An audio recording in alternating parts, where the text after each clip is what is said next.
Okay, I'm with Malachy Kilbride. Now, Malachy, is Dawn sponsoring tonight's?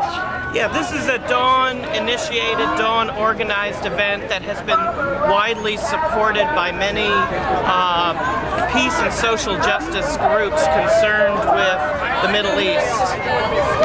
And what's going on here at the convention center? Do you know who's speaking tonight? Is it the politicians? There are many politicians in attendance and who will also be speaking tonight.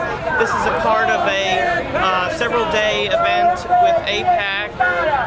There are many people from around the country, all dressed up, attending the social event here tonight at the convention center in DC. And we're here, a part of the DC Anti-War Network and the larger social justice and peace community, to say that AIPAC has too much influence over the United States Congress. They are supporting the occupation, the illegal occupation of Palestine and the apartheid regime of Israel that is not supported in this country by large numbers of Americans of all persuasions, whether they are Jews or Christians or Muslims or non-theists. Occupation is an illegal activity, an illegal phenomenon that is abhorrent to most Americans, and we can see that now with the occupation of Iraq.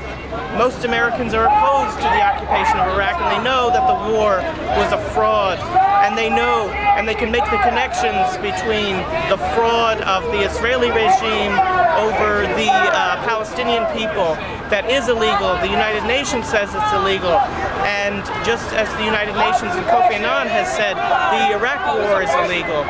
So we're all out here and we're protesting the apartheid, the immoral, illegal treatment of the Palestinian people, the dehumanizing conditions they have to live in places like the Gaza Strip, where people are living in a prison. It's a prison that is imposed upon them by Israel, and that is promoted by AIPAC. Here in the United States, they have undue influence over members of Congress. They give huge amounts of money and they bully people, so that in the United States, if one criticizes the state of Israel, one is called an anti-Semite.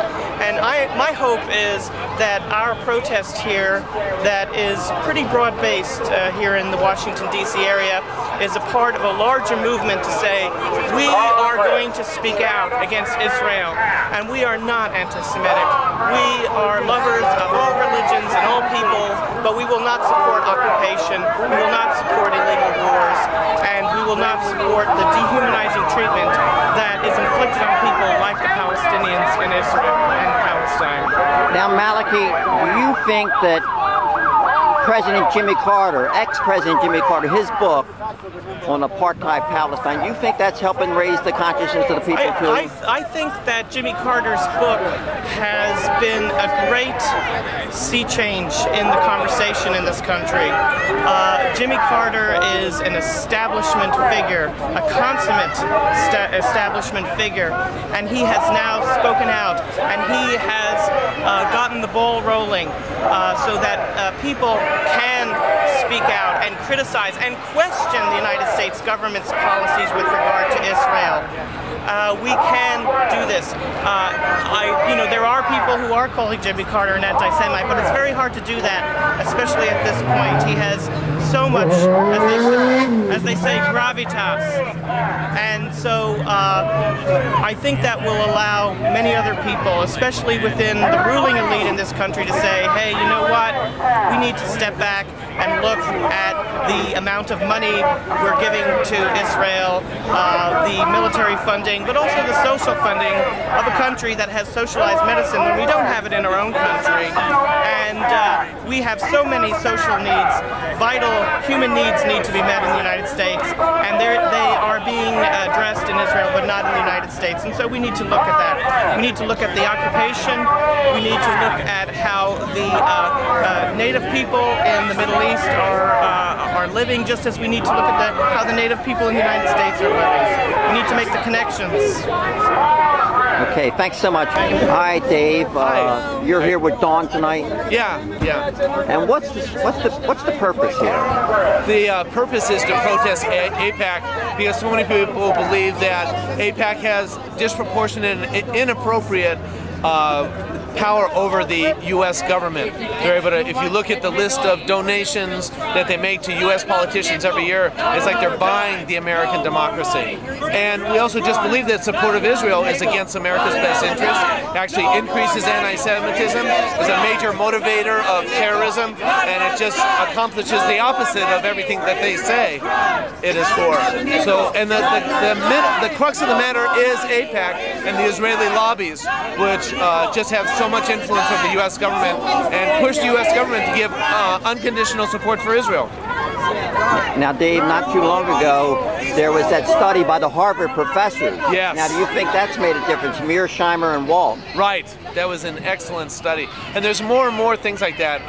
The Washington Report on Middle East Affairs turns out every 2 years a study of AIPAC and Israeli lobbyist donations to U.S. politicians. And it's like they're buying the American government with the amount of money they give. And that's why you see this kind of unconditional support for a country that actually violates more international laws and more UN resolutions and more legal principles than any other country in history. Now, one of the things I noticed, I was reading Mother Jones. Yeah. And there's an article in there about 5 or 6 of these large arms manufacturers, like the one up the street here. Raytheon?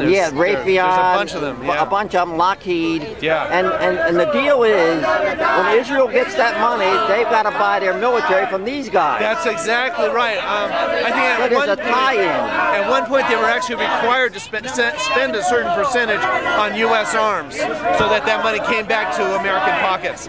And actually, the politics of politicians once again, because the U.S. military industry supports Israel so strongly because it's a major moneymaker for them. So it's really very incestuous. That was a real big eye-opener, because I could see, well, it's not just AIPAC, it's these guys too. Yes. They want it too. It's amazing. And it's a major thing today, which undermines international law, undermines the United Nations, and motivates terrorism, motivates lawlessness, and motivates anti-Semitism. So it's the opposite of what they say. Okay, thanks, Dave. Thank you.